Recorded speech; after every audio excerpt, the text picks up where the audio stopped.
Welcome to the deep dive. Today, we're unpacking something pretty fascinating. It's this intersection, Mm. between all these freely available tools that really empower creators, and then this, well, this bold strategy from a platform called Fast Black. They seem to be aiming to seriously shake up the digital landscape. Yeah, bold is one word for it. So we've got info on open source software for like everything from game building to just organizing your thoughts. And then there's this intense document outlining Fast Black's master plan, I guess. Exactly. So, our mission here is to pull out the most interesting, the most useful bits from all this for you. For the curious learner who wants to get the key stuff without getting totally bogged down. Precisely. It really is a tale of two digital currents, isn't it? We've got this groundswell, this community-built tool movement making creation accessible, and then boom, this other highly calculated, almost disruptive plan aiming for, well, massive change. It's a really compelling contrast. Absolutely. And this deep dive, like always, it's for you. We know you want the takeaways, quick and clear. So we've done the sifting, pulled out the highlights, and hopefully we can connect the dots and give you a few of those aha moments. Sounds good. So let's jump right in. Yeah, where do we start? Okay, let's dive into that exciting world first. The free tools putting creative power right in your hands. One source we looked at was this creative education course called Brooks Boom Boom Room. Right. And what's interesting there is the clear focus, like you said, making creative learning accessible, Yeah. especially for younger people, maybe 12 and up, and just the sheer range of skills it covers. Exactly. It's this 10 module thing. Good for schools, clubs, remote learners, homeschoolers, you name it. And pricing seems designed to be accessible too. It was like $33 per module or $111 for the whole course. Which isn't nothing, but it's definitely lower than a lot of options. And it's not just dry theory, right? That sounds like it emphasizes doing stuff. Hands-on, step-by-step guides, challenges, games. Yeah, definitely learning by doing. That seems key. It sounds way more engaging that way. Totally. And the topics. Pretty impressive breadth. Starts with the basics, like digital creativity foundations, you actually design an emblem. Then world building and game design. Making maps, designing game worlds with free tools like Piskel for pixel art Okay. and Tux Paint. Yeah, Piskel, Tux, Paint. See, that immediately brings up that point about the ecosystem of free creative software. We'll What am I? talk more on that. Module 3 is character and storytelling, creating characters, writing origins. Then digital art and animation, using tools like Krita for painting, Piskel again, Open Tunes for 2D animation, making sprites, the character images for games. And notice how these free software names keep popping up. Krita, Piskel. Right. It just underscores how central they are to making this stuff possible for more people. Exactly. Module 5 gets into coding and game logic, but it's aimed at beginners. It uses drag and drop engines like GDevelop, Scratch. Ah, so no actual coding required at that stage. That's smart. Right. Makes it less intimidating. Then there's sound and music creation, using free sound for effects, chiptone for retro game sounds. Cool. Module 7 is building and sharing a social world, even touches on multiplayer in GDevelop or sharing projects on Scratch. So it builds logically, doesn't it? From basics to interactive, even social stuff. Definitely. Then Module 8 is publishing and play, getting your creations out there on the web, itch.io, Scratch, getting feedback. Module 9 covers branding, marketing, celebrating creativity, basically building a simple creator profile. So it's not just the making, it's the sharing and being a creator part too. Yeah, and the final one, next level tech and lifelong creative skills, even mentions things like AI art and automation, pushing that continuous learning idea. That's quite comprehensive. It's teaching the whole life cycle almost. Yeah. Technical skills, publishing, even thinking about the future with AI. Right. And they throw in this mega game vault bonus, which is basically just a big list of links to free game sites. Oh, like Internet Archive, Arcade, itch.io. Yeah, PBS Kids games, Cool Math games, Scratch games, Pokey, crazy games, tons of stuff. So it's not just make games, it's also go play and explore all these free games. Nice touch. Exactly. Which leads us nicely into the next resource we looked at, this Global Game Legends Vault Guide. This one really dives deep into the sheer number of free tools out there, not just for games, but also for managing information. Yeah, what's really striking there is just how many options exist for different creative fields, different skill levels. It's kind of amazing. Okay, so let's break down the game dev tools this guide mentions. Game engines first. We've got Godot, totally free, open source, does 2D, 3D, very powerful, and it has this really active community. Godot's become a really big deal, hasn't it? Especially because it's open source. That means anyone can use it, contribute. The Licensing is super friendly, even for commercial stuff. It's a serious alternative now. Totally. Then GDevelop, which we mentioned, the no-code one, huge for artists, designers, people who don't want to write code. Yeah, lowers that barrier significantly. And even the big guys, right? Unity and Unreal Engine, they both have free versions. Which is incredible. These are pro-level tools, free to start with. That's a massive shift from how things used to be. Really opens the door. Absolutely. Unity's free until you make, what, over $100K a year? Something like that, yeah. And Unreal's free up to $1 million in revenue. That's a massive runway for creators. It's huge. And it's not just the big 3D engines. For interactive stories, there's Twine. Super simple, but powerful for text adventures, branching stories. Yeah, Quine's great for narrative focus. And for total beginners, Scratch. That block-based coding, fantastic intro to game logic. So really, no matter your background or what kind of game you want to make, there's probably a free engine to get you started. Right. And the tools around the engines. For graphics, sound, also often free. Graphics, GIMP, it's like a free Photoshop alternative. Krita, amazing for digital painting. And Blender. Blender, yeah. 3D modeling, animation, rendering, Yeah. all free. It's insane. Blender is such a huge open source success story. It really does compete with this super expensive pro software. Definitely. And for simpler styles, Piskel, again, for pixel art online. Magica Voxel for that cool blocky voxel look, sound, Audacity. The go-to for recording, editing audio, your free sound studio, basically. Audacity's a workhorse. Been around forever, super versatile for basic edits or more complex stuff. And for making music, there's LMMS Linux Multimedia Studio, but it works everywhere. It's a full DAW, like free pro music software. Right, a free DAG. And for quick sound effects, especially retro ones, Chiptone, fun little web tool. So yeah, you can piece together a whole professional level toolkit for game dev without spending a dime up front. Exactly. So for someone listening thinking, okay, great, but where do I even start? The guide has practical steps. First thing, consider your comfort level with coding. Crucial first question. Yeah. Do you like logic puzzles or are you more visual? That really helps narrow down the engine choice. Right. Nervous about code? Try GDevelop or Scratch. Open to learning scripting? Unity are great options. Unreal uses C++S, so that's more intense. Or you could go really deep with programming libraries, but that's advanced. Find your entry point. Makes sense. Next step, set up your workspace. Doesn't have to be fancy, just get organized. Install the engine, make a project folder, subfolders for art, docs, game builds. Good habits from the start. Saves headaches later when things get messy. And importantly, the guide really pushes using version control right from the start, even solo. Yes. GitHub Desktop or similar. Think of it like a super detailed history of all your changes. You can always go back if you break something. Sounds technical, but it's a lifesaver. Totally.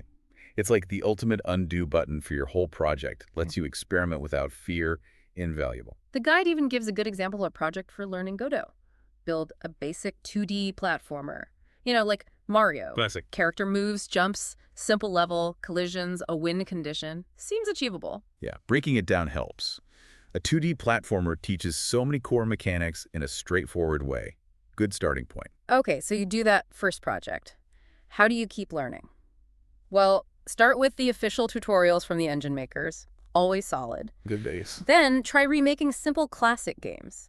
Pong, Breakout teaches a surprising amount about game design basics. Replicating stuff gives you a clear goal. Helps you figure out how the engine pieces fit together to make something playable. Then the guide suggests game jams. Oh yeah, game jams are great. Short competitions like over a weekend. Make a game based on a theme. You find them on itch.io. Intense, but you learn fast under pressure. And you meet people. Fantastic for rapid learning, pushing limits, getting quick feedback. And yeah, the community aspect is huge. And finally, sharing your work, getting feedback. Super important for growing. Absolutely. Fresh eyes catch things you miss. Helps you improve. The guide also mentions workflows. For solo devs, plan, but also prototype quickly. Get something playable, test, iterate. Yeah, don't get stuck planning forever. Build something. For small teams, clear communication is key. Tools like Trello for tasks. Regular game builds, maybe weekly. Discord for chat. GitHub for code sharing, obviously. Standard good practice for teams. Clear roles, communication, process. Crucial. And they list communities and resources too. Itch.io for games and assets. OpenArt for free art. The Tier Game Dev subreddit. Discord servers like Game Dev League. YouTube tutorials. Brachy's Archives, GD Quest for Godot. Yeah, specifically mention those. Tons of help out there. The amount of free learning material and supportive communities online now is just, wow, anyone can learn this stuff at their own pace. So the big message for Game Dev seems to be, just start. Don't be intimidated. Download a free tool, follow a tutorial, set small goals, join the community. Often, just starting is the hardest part. Exactly. Don't get lost in analysis paralysis. Pick something, dive in, experiment. Okay, so that's the exciting world of free game tools. Now let's switch gears a bit. The resources also highlighted building a personal knowledge library, discovering info using open source tools. Beyond creative stuff, more about managing the digital world effectively. Yeah, what's compelling here is the focus on user control, privacy, building your own digital space, independent of the big platform. Exactly. Owning your data, your tools, and uncovering maybe lesser known but powerful open source options. This section breaks down into categories. First one, archival and offline access. Which is fundamental, right? Being able to keep digital stuff safe, not totally dependent on the internet or some company staying alive. Right. For code backups, it mentions self-hosted Git, like running your own private GitHub using GOGS or GitLab Community Edition. Your own server, yeah. And just basic Git clone to copy public repos. Or Git bundle to package a whole repo into one file for offline storage. Gives you total control over your code history, access even offline. For archiving websites, there's ArchiveBox, like your own personal Wayback Machine, saving snapshots. Oh, cool. For tech docs, Sphinx or MKDocs let you build documentation sites you can view offline. And tools like Zeal-DevDocs are offline browsers just for tech docs. Look up programming stuff without needing internet. Huge productivity boost, having docs offline, especially if your internet is spotty. For your own personal knowledge base, like a wiki, self-hosted options, Bookstack, Outline, DocuWiki, and DocSearch to make your own docs searchable. Plus that neat command line trick to clone a list of repos. Yeah, these let you build your own organized, searchable knowledge hub, exactly how you want it. Total control. Next category, alternative code hosting platforms. Options beyond GitHub, GitLab.com. Shows the diversity of the open source world. Different features, different governance, different communities. Mentions SourceHut Minimalist, uses email a lot. Codeberg nonprofit, focused on FOSS, notebug.org, strictly FOSS projects. More decentralized options too. Radical uses peer-to-peer. Fossil SEM, interesting, it's version control, bug tracker, and wiki in one program. Smaller communities like Tildegit in the Tildeverse. And federated hosting, like Codeberg Federation, where different hosts might connect. That move towards decentralization and federation. It's about resilience, community ownership, less reliance on single big companies. You see that trend. Then there's a category called unconventional development tools. Stuff maybe not for every day, but powerful in specific cases. Yeah, tools offering really unique ways to code, debug, manage systems. Like JupyterLite runs Jupyter Notebooks, often used for data science, right in your browser using WebAssembly. Super cool. In-browser notebooks, wow. And serious reverse engineering tools, Radar2 and Gidro. Essential for security folks digging into how software works at a deep level. Finding vulnerabilities. Not for everyone, but incredibly powerful for that niche. Definitely specialized. Then task runners like TaskFile, just simpler alternatives to make files. Nushell, a shell that handles structured data better. Darren Broof manages environment variables per project. Navi, an interactive command line cheat sheet, Brute for navigating files differently. Git query lets you use SQL on your Git history. These often give more control, efficiency, or just alternative ways of working that some people find better or more powerful. We also get into niche programming languages and frameworks, beyond the usual suspects. It showcases the sheer variety out there. Languages tailored for specific needs, performance, security, even just exploring new programming ideas. Talking about languages like NIM, Zig focused on performance, system programming, safety. Idris has really strong type checking to catch errors early. More experimental ones, Hare, Janet, Carp, even mentions Forth, a classic stack-based language. And WebAssembly, again, for type-safe web apps. Links to the ISOL wiki, that's for esoteric languages, the really weird ones. Exploring these niche languages can broaden your understanding, maybe even spark ideas for solving specific problems differently. Next up, infrastructure and DevOps tools. Big emphasis on self-hosted options you run yourself. Right, building and managing your own tech infrastructure. More control, maybe more privacy, less reliance on cloud providers. Tools like Coolify for building your own platform as a service. NixOS for declarative reproducible system setups. Define your OS in a file, recreate it perfectly. NixOS is powerful for consistency. CI/CD tools like Woodpecker CI, Drone CI for automating builds and deployments. GitOps tools like Argo CD, Flux CD manage configurations from Git networking. Yggdrasil for encrypted mesh networks. IPFS cluster for distributed storage.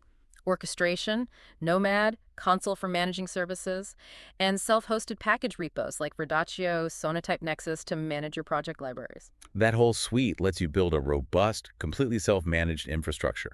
Development, deployment, maintenance, the works. With so many tools, how do you even find stuff? Well, there's a section on curated lists, search engines, aggregators. Yeah, valuable discovery tools helps navigate the sometimes overwhelming open source world. Things like the awesome self-hosted list on GitHub, Massive List. Alternative 2 has an open source filter. Fediverse Party explores decentralized social media. LibreOps, LibreLinks mentions privacy-focused meta search engines like SirixNG. Software Heritage archiving all public source code. Public www for searching website source. And advanced GitHub search tips. Different ways to discover. Community recommendations, finding alternatives, advanced searching helps you find what you need. There's also a bit on privacy and Tor-only tools. Darks Gitea, a Git host only on Tor for anonymity. OnionShare for secure, anonymous file sharing. ZeroNet, another decentralized private platform. Usually need the Tor browser for these. Caters to users with really specific privacy needs, more anonymity, control over their digital footprint. And finding projects from less obvious places. Look at academic papers, i.e. software, archive code links, Hacker News threads like ShowHN, who is hiring, indie hackers, Product Hunt's open source section, academic conferences. These niche sources can uncover cutting-edge research, innovative projects, before they hit the mainstream. Bringing it back to practical use. Personal automation workflows. Using ArchiveBox to auto-save your browsing history. Just backup for your code snippets. Command line examples for cloning lists of repos. Setting up daily Git syncs on Linux. Shows how you combine these tools to automate tasks, build your own efficient digital environment. Finally, some pro tips for discovery. Old mailing list archives, IRC matrix chat channels where devs hang out, RSS feeds for updates, Rapology for tracking software versions, Open Build Service, download managers like UGet using rsync for file sync, even a Wayback Machine downloader tool. More advanced techniques for really digging deep, staying current. So, yeah, the world of free and open source tools, absolutely vast. Incredible potential for creativity, managing your digital life better, more privately. A real treasure trove out there. It truly is empowering to see how much is available at no financial cost. Okay. So we've covered that huge landscape of free, open tools now. Let's pivot. Let's talk about this project with a very different kind of ambition. FastBlack. Based on their strategy doc, this isn't just about helping individual creators. Their goals seem much bigger, like aiming to dominate and completely reshape the digital industry. Yeah, the sheer audacity is immediately striking. And the unconventional strategies they're proposing, it's something else. Absolutely. So based on what we've seen, FastBlack has some core tech choices. First, big commitment to open source. Their community edition, 100% FOSS apparently, transparent code, community-driven, maximum user control. It's positioned as part of a bigger FOSS self-hosted ecosystem called TYON, supposedly uses over 78 open source projects. That deep FOSS commitment is significant, resonates with developers who value transparency, community, modifying their tools. It's a differentiator. They've also got built-in game streaming. Apollo for servers, Artemis for Android clients, mentions Moonlight 2, cross-platform, aiming for high-fidelity 4K, 120 Hz, low latency. Integrating streaming directly could lower the barrier for playing and sharing gameplay. Creates a more integrated gamer ecosystem, maybe. For managing game servers, they use Pterodactyl. User-friendly web interface. Makes it easier for non-techie folks to host their own game servers. That ease-of-use focus could empower more users to host their own games. More decentralized, user-controlled gaming. Their web dashboard uses React and incorporates Spline 3D tech, especially in their Pro Creative Toolkit. Goal seems to be an interactive, visually distinct 3D interface. That focus on a modern, visually engaging UI suggests they're really thinking about user experience, trying to feel cutting edge. AI integration is key, especially for the pro-tier users.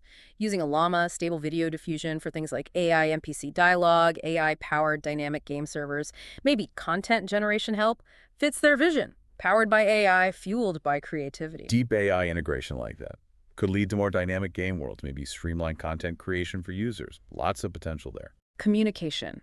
Matrix element for secure chat, Mumble for voice. Authentication uses Keycloak open source single sign-on. Secure VPN using Headscale and WireGuard for strong encryption within the ecosystem. Those choices show a strong focus on security, privacy, using respected open source tools for comms and secure networking. Tech plans also include Ansible for deployment automation, Docker Compose for containers, Prometheus Grafana for monitoring, aiming to scale to 10 million users plus. Ambitious scaling goal. And they state an intention for a fully decentralized architecture eventually. Standard, robust tech for scaling platforms suggests they're serious about infrastructure. They plan a two-tier offering: free community edition with core FOSS stuff, essential gaming, paid pro creative toolkit with advanced AI, 3D dashboard, better security, premium support. Pretty standard freemium model. Attract users with free, offer advanced stuff for paying customers. Now, this is where it gets wild. One document, Final Invasion Strategy, the Fast Black Era, begins now.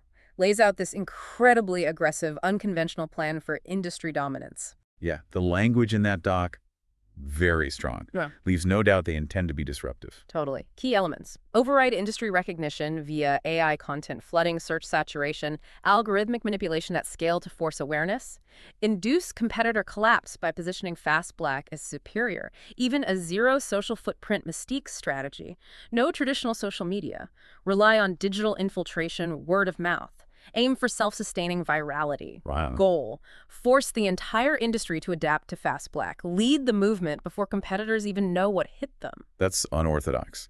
Prioritizing stealth, algorithmic manipulation, maybe psychological tactics over normal marketing. The strategy has phases. Phase 1, complete network penetration. Saturate networks with AI content. Rapid dominance via direct comparisons showing Fast Black superiority. Precision targeting tech discussions. Engineer necessity. Make users feel they have to switch. Outcome: Fast Black integrated into the fabric of innovation. Essential, not just optional. So phase 1 is about establishing this pervasive, maybe subtle online presence and actively undermining competitors' value. Phase 2, competitive dissolution and industry reset. Focuses on forcing migration from closed platforms, strategic algorithmic sabotage of competitors, lock in Fast Black as the industry benchmark, continuous growth without traditional campaigns, stated goal: no competition left, only Fast Black leading digital self-rule. That language is intense. Suggests a complete forceful restructuring of the digital landscape with them on top. Final phase, final lockdown strategy, undeniable execution power. Here, the doc claims Fast Black dictates tech evolution. McCown Media Solutions writes the history. Digital autonomy starts now. No choice for the world. Paints a picture of absolute dominance, a fundamental power shift. Fast Black sets the rules. The strategy also outlines execution models. Model 1, AI-powered algorithm overriding. Multi-layered AI content embedding online. Automated SEO manipulation. Eliminate competitor visibility. Real-time sentiment engineering via AI. Goal: embed in algorithms, undeniable recognition, continuous organic engagement. Really highlights AI's central role in shaping visibility perception, bypassing traditional marketing. Model 2, psychological impact and market penetration. Deploy FOMO, fear of missing out, via exclusive early access. Force industry adaptation by being unavoidable in tech discussions. Infiltrate hacker forums. Narrative engineering against big tech. Goal: redefine expectations. Make everything else seem old. Leveraging psychological triggers, creating exclusivity perceived need for their platform. Model 3, AI-driven competitive dismantling. Unavoidable feature comparisons always favoring Fast Black. Rewrite industry standards. Real-time AI competitive intelligence. Strategic elimination of inferior alternatives. Goal: position Fast Black as the only logical choice for next-gen pioneers. A very direct, aggressive approach, demonstrating superiority, actively undermining competitors. Model 4, industry scale, shockwave, and longevity strategy. AI predicts tech trends for proactive innovation. Strategic partnerships, infiltration, controlled exclusivity drops to maintain hype, continuous competitive sabotage for long-term dominance. So not just winning initially, but proactively shaping the future to stay leaders. Another document, The Era of Shadow Tech, Fast Black's Untraceable Uprising, goes further. Talks about invisible algorithm seeding, unannounced integrations, network saturation via AI cloaking to avoid detection, hijacking opposition via open challenges. Goal: unavoidable recognition. Shadow tech suggests deliberately operating outside normal visibility, aiming for a subtle, maybe surprising takeover. They also detail psychological impact strategies, mindset dominance, force industry adaptation, perpetual fear marketing, strategic community disruption, exclusivity-induced FOMO. AIM, make industry fear irrelevance without fast black. Clearly designed to create urgency, dependence on their platform. Deep AI-enhanced market takeover, AI engineers sentiment, self-amplifying growth loops, data-layered competitive overrights, tactical brand erosion against competitors. Goal, become the reference point for digital autonomy. Competitors seem outdated by default. That heavy reliance on AI for market manipulation, competitive undermining, it's a huge recurring theme. High-impact editions, maximum execution power. Dark launch strategy, secret until strategic moment. Algorithmic overload via SEO manipulation. Fast Black Elite Club, invite only. Surprise product integrations. Encrypted private marketplace. Goal, erase traditional marketing rules, make discovery inevitable. Seems designed for mystery, exclusivity, a disruptive, unavoidable market entry. AI-powered invasion, advanced distribution. Deep AI conversation seeding online. Predictive market positioning. Auto-generated data leaks. Intentional mystery. Access locking. AI-boosted competitive elimination. Goal, algorithmically impossible to ignore. Embedded in relevant conversations pre-launch. Just like a highly orchestrated AI-driven effort to build buzz and demand before it's even widely available. And finally, post-launch dominance ensure long-term relevance. Strategic roadmap manipulation, collapse tech barriers via open-source partnerships, on their terms, presumably. Real-time AI adaptation, industry hijacking via open challenges. Explosive expansion with surprise integrations. Goal, keep expanding, reshaping the tech landscape indefinitely. The overall goal seems to be, not just competing, but fundamentally altering the digital landscape, establishing Fast Black as the dominant force. The ultimate goal stated, pure technological dominance. Rewriting digital platform rules, new standard for power, privacy, control, as they define it. Eliminating limits, not just a product launch. A revolution, digital warfare. It's remarkably ambitious. Yeah. Highly assertive strategy, aims for nothing less than total transformation. So as we wrap up this deep dive, we've seen two very different worlds, really, but connected. First, that huge empowering ecosystem of free, creative, and knowledge tools putting real power in individual hands. And second, this incredibly ambitious, maybe audacious strategy of Fast Black, aiming for total dominance, reshaping the digital world. The contrast is stark, isn't it? Grassroots empowerment via free tools, alongside this top-down orchestrated attempt to redefine everything. Which leads to a pretty big question for you listening. Considering the power available now through free open source tools and this radical vision from platforms aiming for total overhaul, what kind of future do you envision for digital creation and control? What will you choose to create or explore with this knowledge? Yeah, it raises important questions about the future of platforms, the Yeah. balance between creators and corporations, the potential for truly user-centric tech to emerge. We definitely encourage you. Explore the tools, the concepts we talked about, dive into open source, try some game dev software, think about managing your own digital knowledge, and please share your thoughts, your questions with us. We always want to hear what resonates. Absolutely. Your curiosity drives these explorations. Yeah. Let us know what you think. What else you'd like us to dive into? Thanks so much for joining us on the Deep Dive.